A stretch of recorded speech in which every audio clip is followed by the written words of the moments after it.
This is PBS.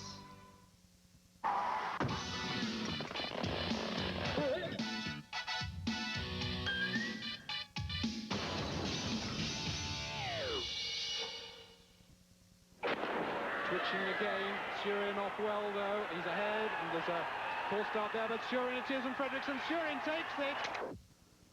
That's amazing! You know, the difference between first and last place in that race was less than 0.2 of a second. That's about the same amount of time as it takes me to snap my fingers. But here's what I'm curious about. When there's so many bodies crossing the finish line all at once, how do they get an accurate timing for all the runners? Well, racing used to be pretty simple. Athletes would just line up and race each other. And the first one to cross the finish line was the fastest. But then we invented this. The stopwatch. And it was the stopwatch that changed the face of racing. Because now it was no longer a question of just who won the race, but rather, what was their time? Here they come, Yoshioka. The stopwatch allowed world record times to be set and then broken in every event. But it also meant that now each racer had to be timed by an official waiting at the finish line. Now, there's one big problem with the stopwatch. It relies on people to stop and start it. But the reaction time of a human is at best 1/10 of a second. So it takes at least 1/10 of a second for me to decide that the runner has crossed the line and to push the button. In other words, it's not that accurate. In longer races, this inaccuracy isn't as obvious because the runners are more spread out as they cross the finish line. But in a short sprint, a few tenths of a second can make a huge difference. So for events like the Olympics, we developed more precise equipment. Equipment which relies on electronics rather than humans to make the decisions. Now, of course, the Olympics only happen every 4 years, but you don't have to wait that long to see some sophisticated timing equipment. In fact, this local track meet is using a timing system similar to the ones used at the big international events. So let's see how it works. It all begins with the starter. Notice the wire hanging down from his gun. It connects the gun to the timer's bench down at the finish line. So when the gun fires, the official clock starts to run. Now, when 1/10 of a second can be the difference between winning and losing, it's important that no one gets an unfair advantage, like leaving the blocks early.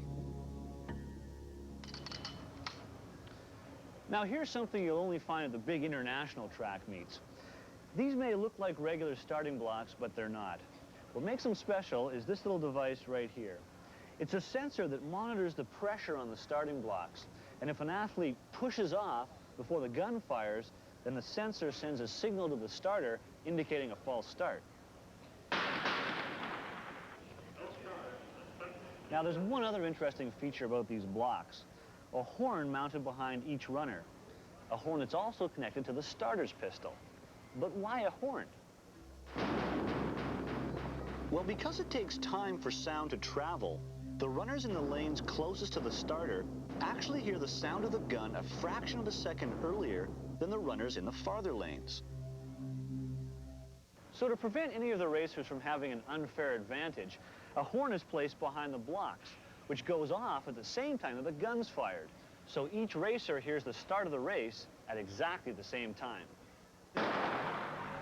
Okay, so the gun goes off, we have a fair start, and the clock is running. But how do we get an accurate time for each sprinter as they cross the finish line? Well, the answer is we take a picture. Not this kind, a very special picture. Mounted high above the finish line is a high-resolution video camera. But this camera only records a very thin slice of the track, the finish line. As the racers cross the line, the camera records a picture 1,000 times each second.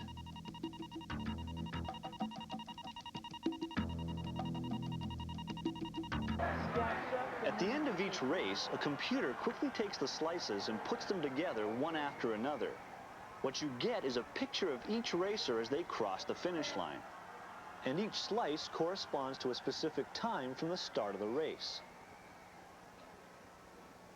To determine each racer's time, the official moves a cursor over the body of each runner. The computer then calculates the runner's time accurate to 1/100th of a second. Once all the runners have been analyzed, the computer produces a list of the times for each lane. And that's how we get an accurate time for each athlete. 7:36.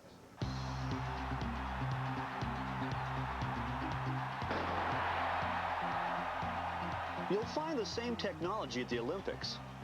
The only difference is that the equipment here is a little more sophisticated and a little more expensive.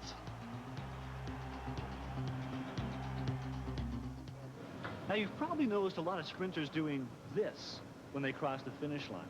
Well, there's actually a good reason for that.